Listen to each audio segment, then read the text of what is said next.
Hello everyone, welcome to Time Cardano. We might see cryptocurrency legislation in the US sooner than we anticipate. However, it might not be as helpful to the sector as many experts anticipate. The US government is reportedly becoming increasingly concerned about excessive energy consumption and cryptocurrency mining, and it is attempting to reduce the unfavorable effects of cryptocurrency mining on the environment, according to a new White House report released on Thursday. If the suggested actions don't reduce the damage on the environment, the Joe Biden administration may outlaw or restrict such activities, the paper said. The report's mention of high energy intensity, consensus procedures, and crypto mining stands out as its most remarkable feature. The world's largest cryptocurrency, Bitcoin, which significantly affects the rest of the cryptocurrency markets, will be the White House's main focus if the plans go forward. The future of the Bitcoin business in the United States may be impacted by this crucial development, therefore all participants in the cryptocurrency market should be aware of it. Charles Hoskinson, the architect of the Cardano blockchain technology, responds to a recent video broadcast and analyzes the implications for Bitcoin and the rest of the cryptocurrency market. Please watch the entire video, click like, and then provide your thoughts and observations in the space provided below. Let's begin straight away.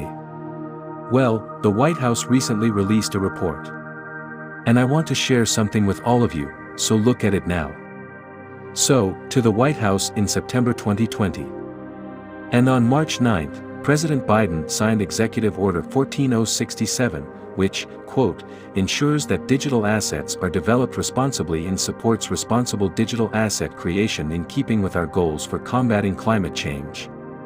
The President also instructed the White House Office of Science and Technology Policy, OSTP, to work for the good of all Americans.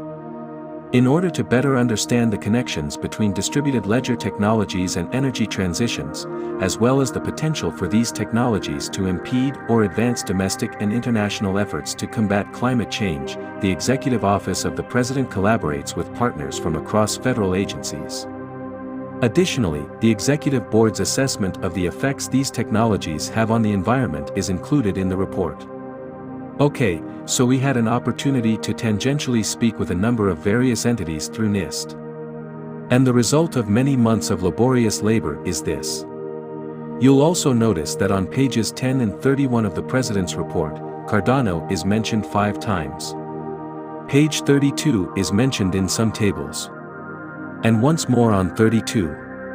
And finally, for some background on energy use, see the footnotes there.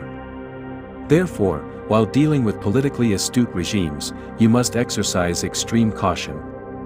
Therefore, the Biden administration in particular has a long history. And these administrations have a tendency to bury crucial issues in red tape. Therefore, the overwhelming majority, the supermajority, of Americans will never receive this paper. Never give a damn about this report, and don't concern yourself with this specific report. To ensure the responsible development of digital assets recommendations, including the following measures for consideration, the very first bullet point, decrease GHG emissions, go to page 7 right here. But once more, simply bury these things deep inside the innards of bureaucracy. Okay, what exactly are GHG emissions? You have to love that everything is justice now effects and other impacts for crypto assets. Those are the emissions for operating a blockchain for environmental justice.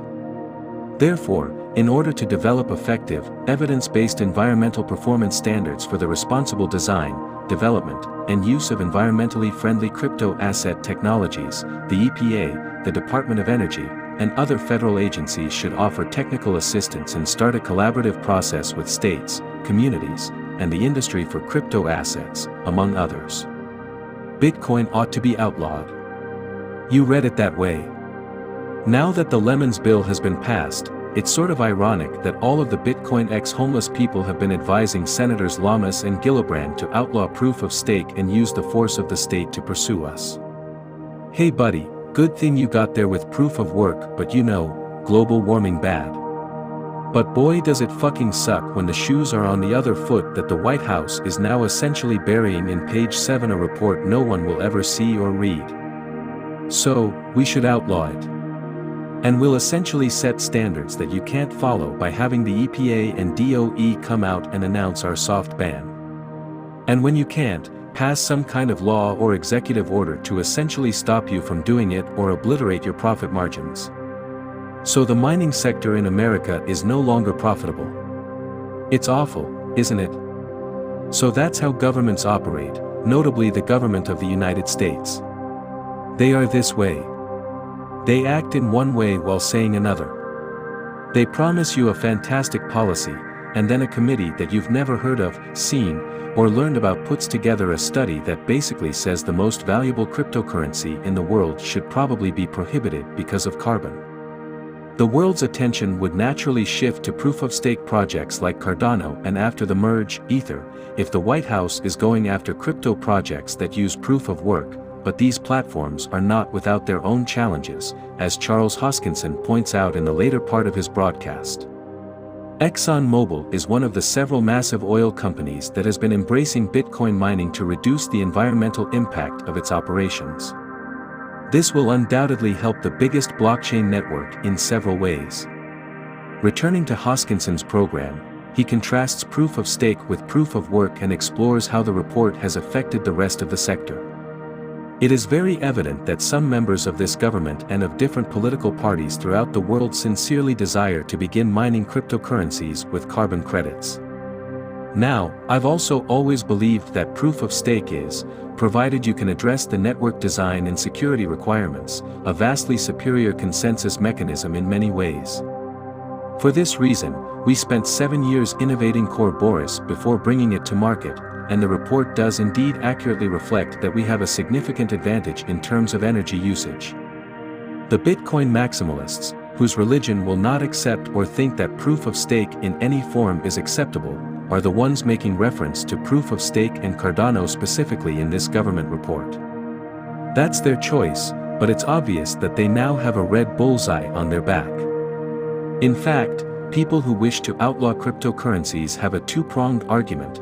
Mining should be outlawed because it's unsustainable, and proof of stake should be outlawed since it's a form of securities. Do we have any other possibilities? Hold on a second. Of course you do, I agree. Use a CBDC, JP Morgan Chase, or Goldman Sachs.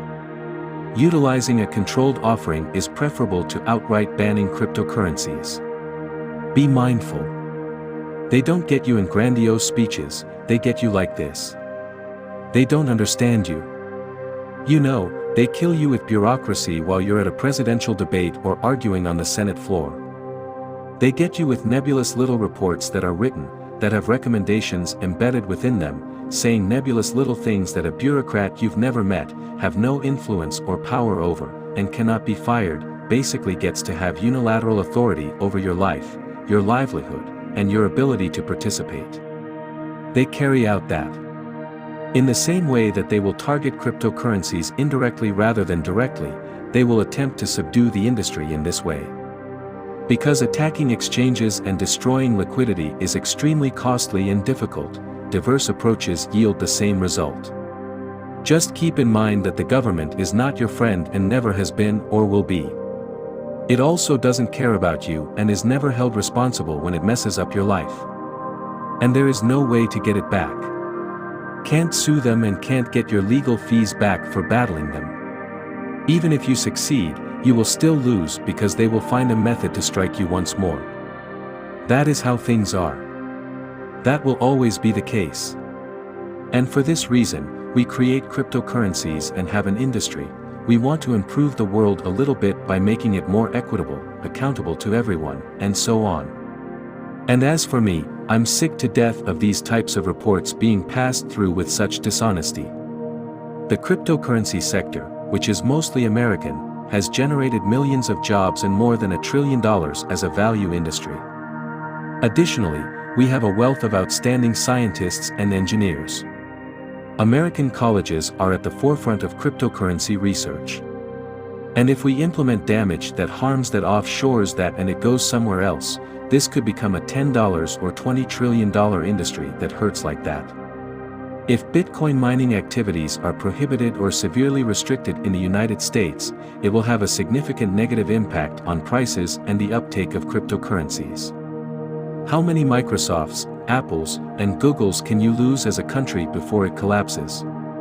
We already know that legislation is the only barrier preventing an influx of wealthy investors. There may be some issues for Bitcoin and other cryptocurrencies if regulation is as unfavorable as this report implies. Please share your thoughts on the White House report and Charles Hoskinson's response to it in the comments section below and click the like button. Additionally, be sure to view our other videos about cryptocurrencies and subscribe to the channel.